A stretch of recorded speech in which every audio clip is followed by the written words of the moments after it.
તો વનસ્પતિ સૃષ્ટિમાં આપણે આગળ વાત કરીએ આવૃત બીજધારી વનસ્પતિઓ વિશે.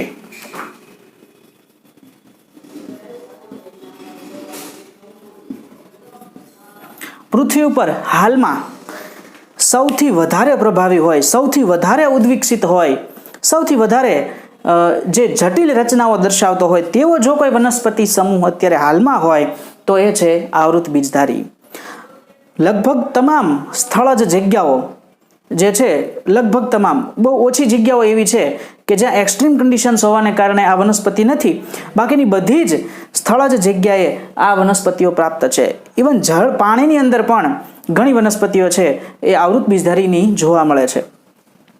આ વનસ્પતિ સમૂહ જે છે આવૃત બીજધારી, એની વાત કરીએ તો એના નિવાસ સ્થાનની પહેલા વાત કરીએ. તો હમણાં જે કીધું એમ કે પૃથ્વી પરનો સૌથી વધારે પ્રભાવી વનસ્પતિ સમૂહ છે.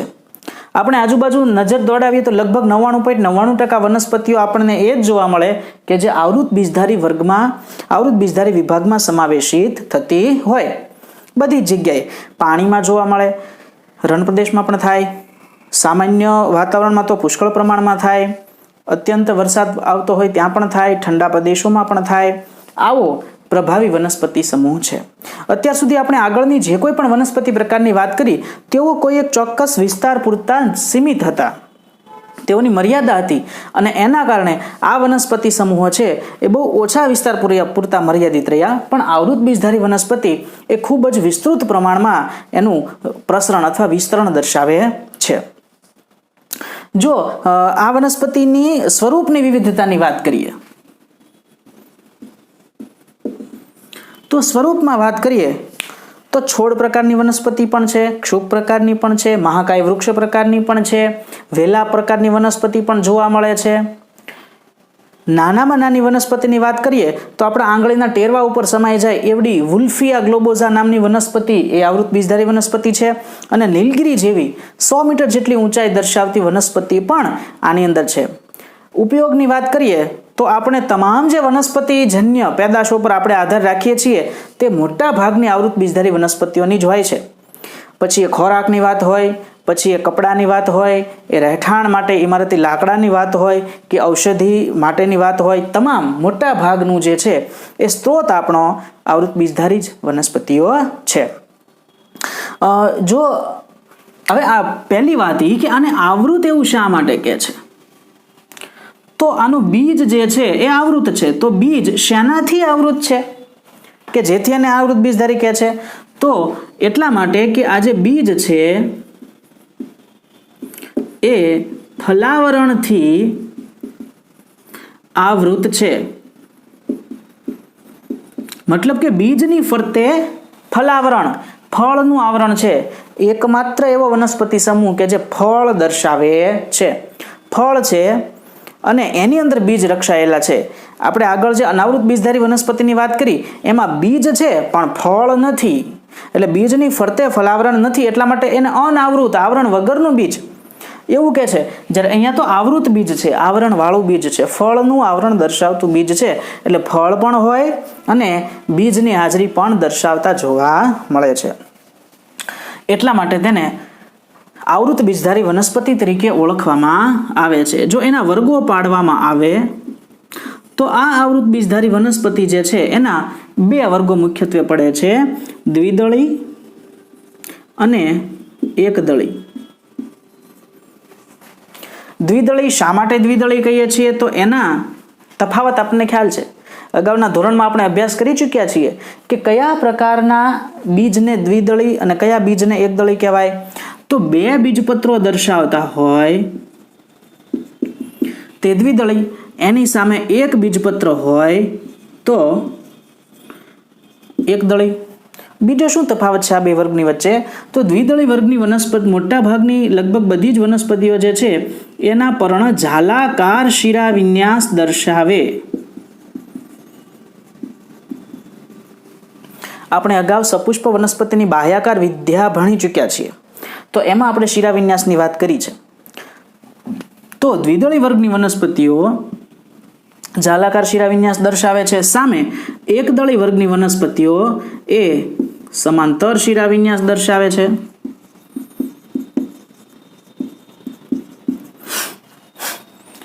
ત્યાર પછી જો પુષ્પની વાત કરીએ તો પુષ્પની રચનામાં આ બંનેમાં શું તફાવત છે? તો દ્વિદળી વર્ગની વનસ્પતિઓના પુષ્પો જે છે એ ચતુઃ અવયવી હોય છે, એટલે કે એના દલપત્ર વજ્રપત્રની સંખ્યા 4 અથવા તો 4ના ગુણાંકમાં આવેલી હોય, ઘણીવાર પંચાવયવી હોય, એટલે કે 5 અથવા 5ના ગુણાંકમાં હોય. સામે એકદળી વર્ગની વનસ્પતિના પુષ્પો છે એ ત્રિઅવયવી જોવા મળે, એટલે કે 3 અથવા તો 3ના ગુણાંકમાં એના દલપત્રો અથવા વજ્રપત્રોની સંખ્યા હોય. તો આ સામાન્ય ખ્યાલ છે એકદળી અને દ્વિદળી વનસ્પતિઓ વિશે.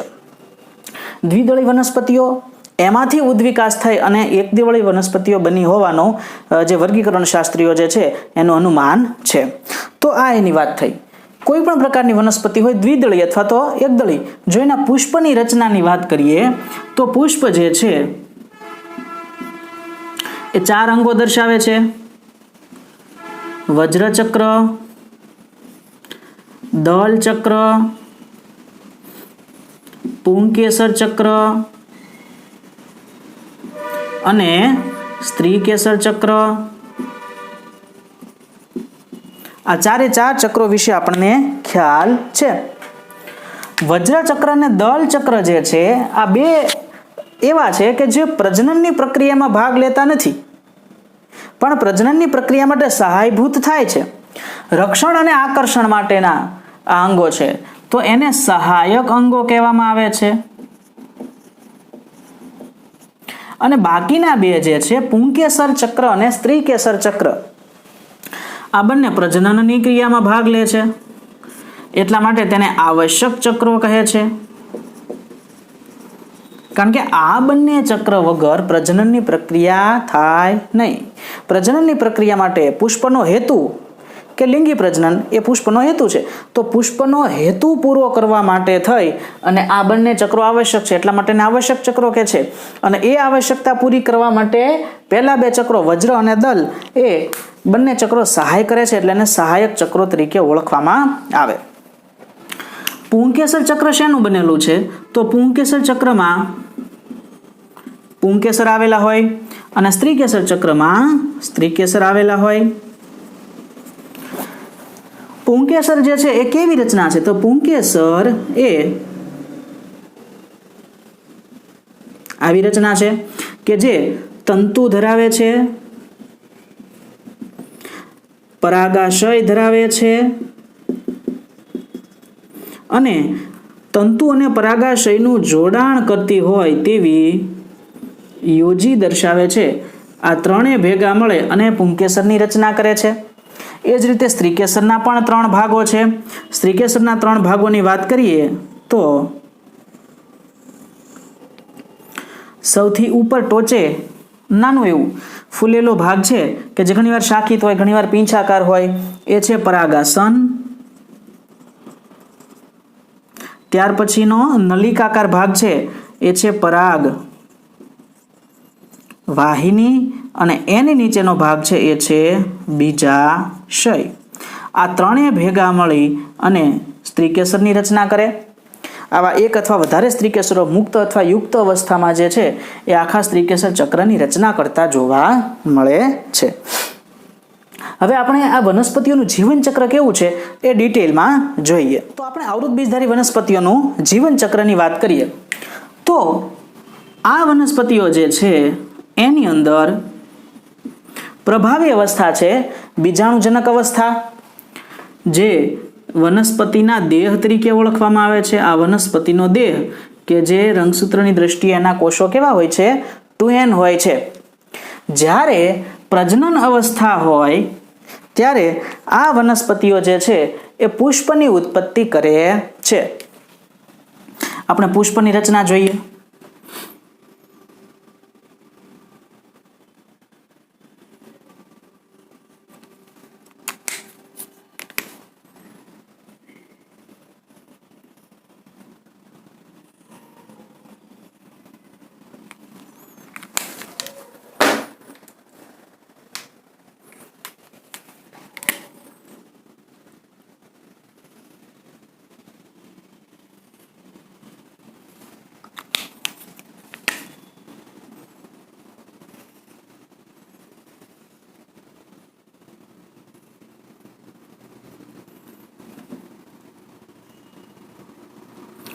આવી રીતે. તો અહીંયા આપણને ખ્યાલ છે, અહીંયા આના મુખ્ય બે અંગો છે, પુંકેસર અને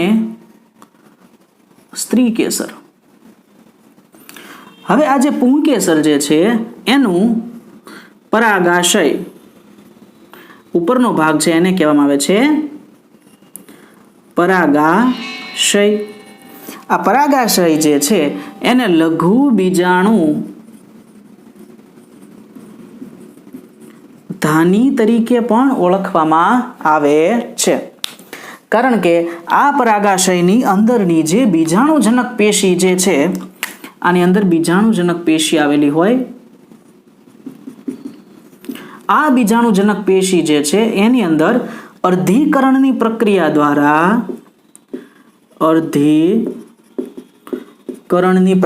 દ્વારા પરાગાશયની અંદર પુષ્કળ પ્રમાણમાં પરાગરજ ઉત્પન્ન થાય. એટલે આ જે પરાગાશય જે છે એ જ્યારે પુખ્ત બને ત્યારે એની અંદરની બીજાણુજનક પેશીમાં અર્ધીકરણ થઈ અને પુષ્કળ પ્રમાણમાં પરાગરજનું નિર્માણ થાય. પરાગરજ. આ પરાગરજ છે એ આ પ્રકારે રચના દર્શાવતી હોય. પરાગરજની અંદર બે કોષો જોવા મળે છે.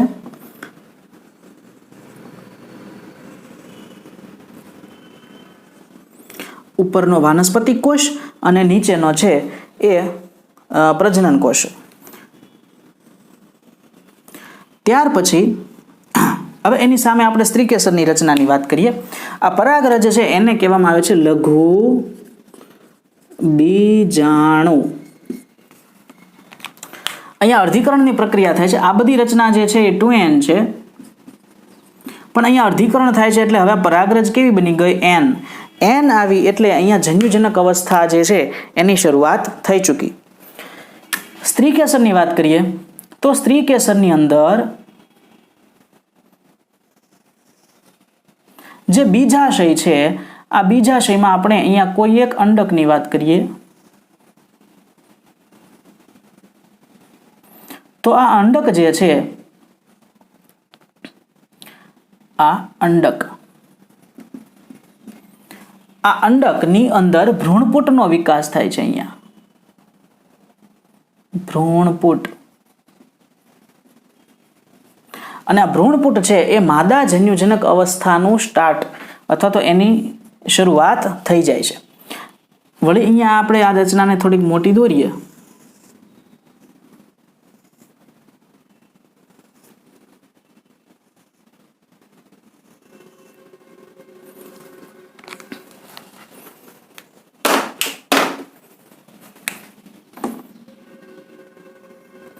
આ પ્રદેહનો આખો અંદરનો વિસ્તાર છે, આની અંદરનો આ બધો પ્રદેહનો વિસ્તાર છે કે જેને મહાબીજાણુ ધાની કહેવાય. અંડકને પણ ઘણીવાર મહાબીજાણુ ધાની કહે છે, પ્રદેહને પણ મહાબીજાણુ ધાની તરીકે ઓળખવામાં આવે છે. અને આ પ્રદેહની અંદર ભ્રૂણપુટનો વિકાસ થાય છે. આ ભ્રૂણપુટ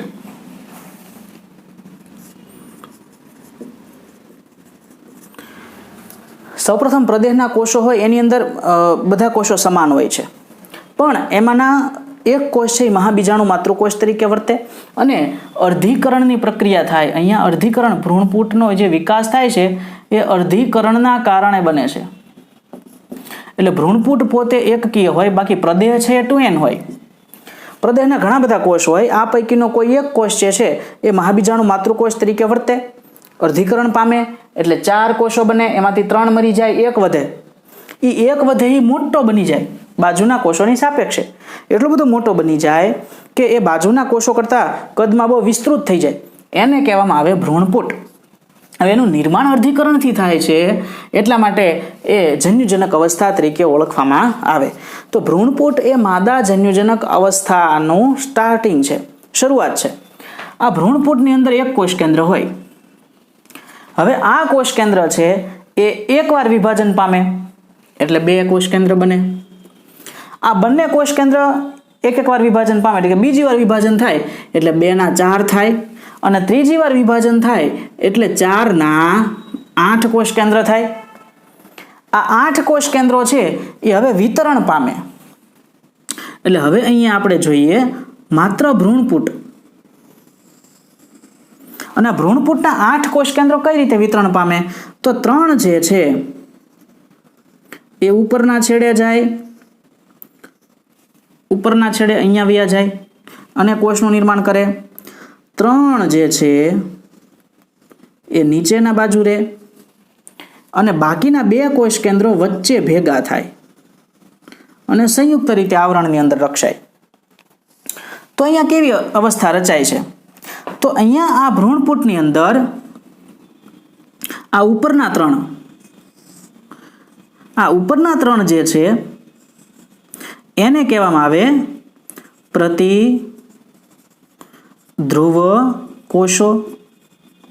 ઉપરના 3 છે પ્રતિધ્રુવ કોષો, વચ્ચેના છે એ 2 કોષ કેન્દ્રો ભેગા થયા છે એટલે એને દ્વિતીય કોષ કેન્દ્ર। પણ આ કોષ કેન્દ્ર કેવું છે 2n, એટલે આને ઘણીવાર દ્વિતીય કોષ કેન્દ્ર તરીકે ઓળખવામાં આવે। અને નીચેના 3 જે છે આ 3, એમાં આ 3 ને કહેવામાં આવે અંડ પ્રસાધન। અંડ પ્રસાધનમાં વચ્ચેનો કોષ મોટો હોય, બાજુના કોષો જે છે એ કેવા છે, નાના છે। તો વચ્ચેનો કોષ જે છે એનું નામ છે અંડકોષ, બાજુના 2 કોષ જે છે આ બંને કોષ એનું નામ છે સહાયક કોષ।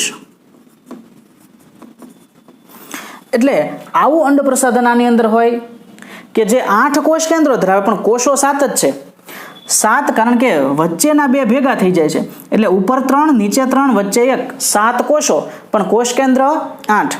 તો આવો 7 કોષીય 8 કોષ કેન્દ્રીય ભ્રૂણપુટ એ આવૃત બીજધારી વનસ્પતિમાં જોવા મળે છે। હવે આવી આખી રચના જે છે એ અંડકમાં વિકાસ પામે, એટલે અહીંયા આવી રીતે થાય 3 પ્રતિધ્રુવ કોષો, અંડ પ્રસાધન અને વચ્ચે 2 દ્વિતીય કોષ કેન્દ્ર। તો આવી રચના આખી થાય છે ત્યારે અંડક છે એ હવે ફલન કરવા માટે મેચ્યોર બને।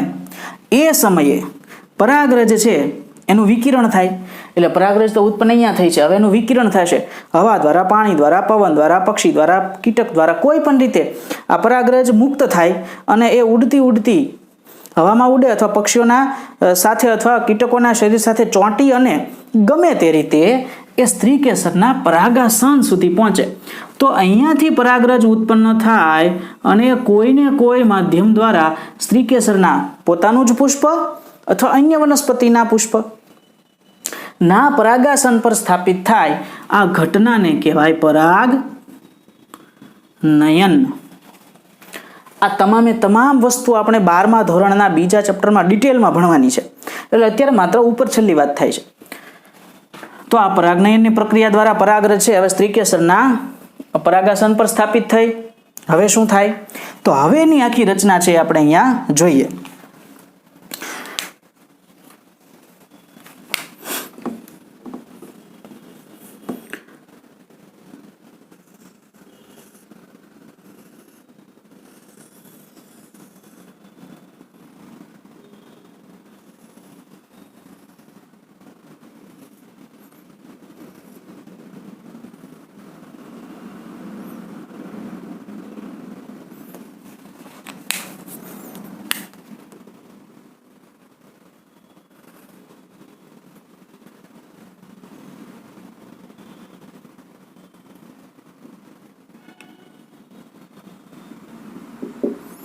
આ રીતે સ્ત્રીકેસરની રચના આ પ્રકારે જોવા મળે।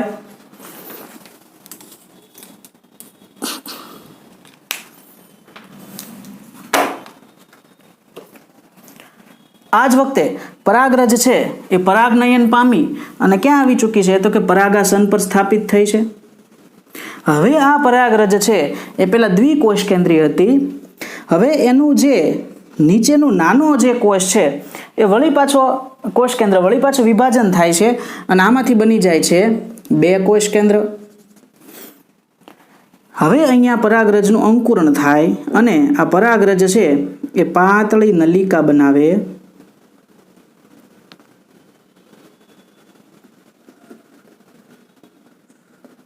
અને આ નલિકા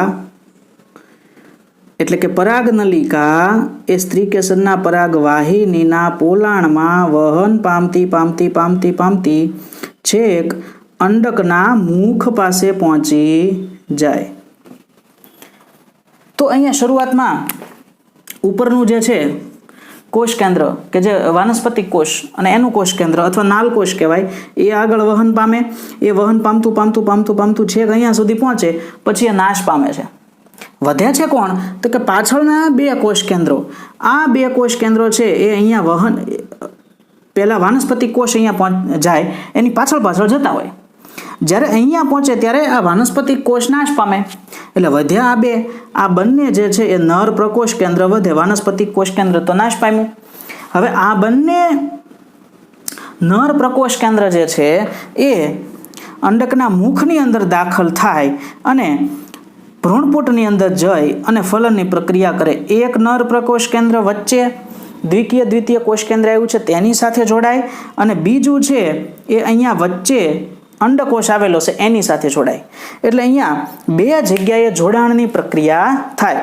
કઈ જગ્યાએ? તો એક જોડાણ અહીંયા થાય,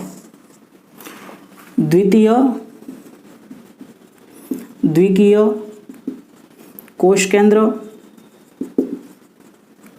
વત્તા નરજન્યુ, નર પ્રકોષ કેન્દ્ર અથવા નરજન્યુ, આ બંનેનું જોડાણ થાય. એટલે એક ફલન પહેલું અહીંયા થયું.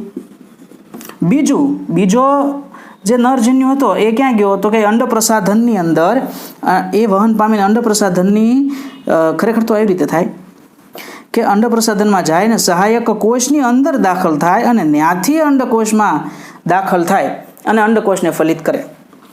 તો બીજું અહીંયા જોડાણ થાય, અંડકોષ વત્તા નરજન્યુ, આમ થાય. તો કેટલી જગ્યાએ ફલન થયું? 2 જગ્યાએ ફલન થયું. બંને નરજન્યુઓમાંનું એક જે છે એ દ્વિતીય કોષ કેન્દ્ર સાથે જોડાય અને બીજું અંડકોષ સાથે ફલનની પ્રક્રિયા કરે. તો અહીંયા 2 જગ્યાએ ફલન થાય છે, એટલા માટે આને કહેવામાં આવે બેવડું ફલન. અને આ બેવડું ફલન છે એ આવૃત બીજધારી વનસ્પતિની મુખ્ય લાક્ષણિકતા છે. બીજે કોઈ જગ્યાએ અનાવૃત બીજધારીમાં બેવડું ફલન નથી, એમાં માત્ર એક વડું ફલન જોવા મળે. હવે આ ફલનને પરિણામે થાય શું? તો કે દ્વિતીય કોષ કેન્દ્રની સાથે નરજન્યુનું ફલન થાય. એટલે અહીંયા બન્યું, હવે જો આ દ્વિકીય હતું એ કેવું 2n, નરજન્યુ n, અંડકોષ n, આ નરજન્યુ n. તો હવે રચના બને એ કેવી બને? તો કે દ્વિતીય કોષ કેન્દ્ર સાથે નરજન્યુ જ્યારે ફલન કરે ત્યારે રચના 2n + n એટલે કેવી બને? ત્રિકીય 3n. તો આવી 3n ત્રિકીય. હવે જ્યારે ફલન થઈ જાય ત્યારે હવે આનું નામ બદલાઈ જાય છે. આનું નામ બને છે ત્રિકીય ભ્રૂણપોષ કોષ કેન્દ્ર. તો એક ત્રિકીય ભ્રૂણપોષ કોષ કેન્દ્ર બન્યું અને અંડકોષ અને નરજન્યુનું ફલન થઈને બન્યું ફલિતાંડ અથવા તો યુગ્મનજ વનસ્પતિની ભાષામાં. હવે બંનેનો વિકાસ થાય, બેયનું ફલન થયું છે, બેયનો વિકાસ થાય. પહેલી શરૂઆત આનથી થાય વિકાસની. ત્રિકીય ભ્રૂણપોષ કોષ કેન્દ્ર વિકાસ પામી અને ભ્રૂણપોષ પેશી બનાવે. જ્યારે ફલિતાંડ વિકાસ પામી અને ભ્રૂણ બનાવે. ભ્રૂણ છે એ ભ્રૂણપોષમાંથી પોષણ મેળવતો હોય. ઘણીવાર આ ભ્રૂણ જે છે એ પોષણ મેળવતો હોય એ અને મેચ્યોર થાય એ દરમિયાન ભ્રૂણપોષ વપરાઈ જાય. તો પછી બીજમાં ભ્રૂણપોષ વધે નહીં, અથવા તો વધ્યો હોય તો એ બીજપત્રોમાં સંગ્રહાઈ જાય. એટલે અલાયદો ભ્રૂણપોષ જોવા મળે નહીં, તો એને અભ્રૂણપોષી બીજ કહીએ છીએ. ઘણીવાર ભ્રૂણનો વિકાસ થઈ જાય છતાં ભ્રૂણપોષ આમનામ પડ્યો રહે વપરાયા વગર અને એ અલગ રીતે જ તે બીજના અંદર સ્થાન પામે તો એને ભ્રૂણપોષી બીજ કહીએ છીએ. તો આવી રીતે ભ્રૂણ છે એ હવે ભ્રૂણપોષમાંથી પોષણ મેળવી અને મેચ્યોર થાય અને આખરે આ બધી ઘટના ક્યાં થઈ છે? અહીંયા આખું બીજ નિર્માણ થાય ભ્રૂણપુટનું. બાકીના બધા કોષો પછી અવનત પામે. અને માત્ર આ બે જ કોષો છે એ પોતાનો વિકાસ કરે તો ભ્રૂણપોષનો વિકાસ થાય, ભ્રૂણનો વિકાસ થાય અને આખી રચના ફેરવાઈ જાય બીજની અંદર. એટલે શું થાય? અંડક હતો એ હવે બની ગયું બીજ. તો આ આખો અંડક બીજ બની ગયો તો અહીંયા બીજ બની ગયું.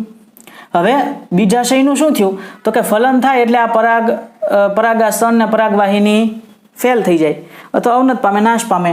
માત્ર બીજાશય વધે અને એ પોતે વિકાસ પામીને રૂપાંતરિત થાય ફળમાં. એટલે બીજાશયનું રૂપાંતરણ થાય ફળમાં. એટલે શું થયું? તો કે હવે અહીંયા આખી રચના જે છે એવી રીતે બને કે બીજાશય હતું એ હવે બની ગયું ફળ અને એની અંદરનો અંડક હતો એ બની ગયું બીજ. એટલે ફળની અંદર બીજ હોય આવી રચના ઉત્પન્ન થાય. તો અહીંયા બીજની ફરતે કોનું આવરણ છે? ફળનું આવરણ આવ્યું, ફલાવરણ આવ્યું. આ ફલાવરણ આવેલું હોવાને કારણે આવા બીજને કહેવાય આવૃત અને આવી વનસ્પતિઓને કહેવાય આવૃત બીજધારી. હવે આ બીજ છે એ ત્યાર પછી ફળ કાં તો વનસ્પતિથી છૂટું પડી જાય અથવા તો વનસ્પતિની સાથે જોડાયેલું રહે માત્ર બીજ વિકિરણ પામે. તો એ રીતે વિકિરણ પામે, અંકુરિત થાય અને વળી નવું સુકાય વનસ્પતિનું બનાવે. તો આ થયું આવૃત બીજધારીનું જીવન ચક્ર. હવે અહીંયા જુઓ તો એકકીય અવસ્થા ક્યાંથી સ્ટાર્ટ થાય? તો અર્ધીકરણ થયા પછી ભ્રૂણપૂટવાળી જે અવસ્થા છે, અહીંયા ભ્રૂણપૂટવાળી અવસ્થા એકકીય છે. ક્યાં સુધી? તો કે ફલન થયું ત્યાં સુધી. એ જ રીતે અહીંયા પરાગરજ ઉત્પન્ન થઈ એ અવસ્થા ક્યાં સુધી? તો કે ફલન સુધી. તો આ બે જ અવસ્થા જે છે એ જન્યુજનક અવસ્થાનું પ્રતિનિધિત્વ કરે. બાકી વનસ્પતિ પોતાનું તમામ જીવન છે એ મુખ્ય વાનસ્પતિક દેહ સ્વરૂપે ગુજારે એ હોય છે ટોયન. તો અહીંયા બીજાણુજનક અવસ્થા મુખ્ય છે અને જન્યુજનક અવસ્થા ગૌણ છે અને આ છે આવૃત બીજધારી વનસ્પતિનું જીવન ચક્ર.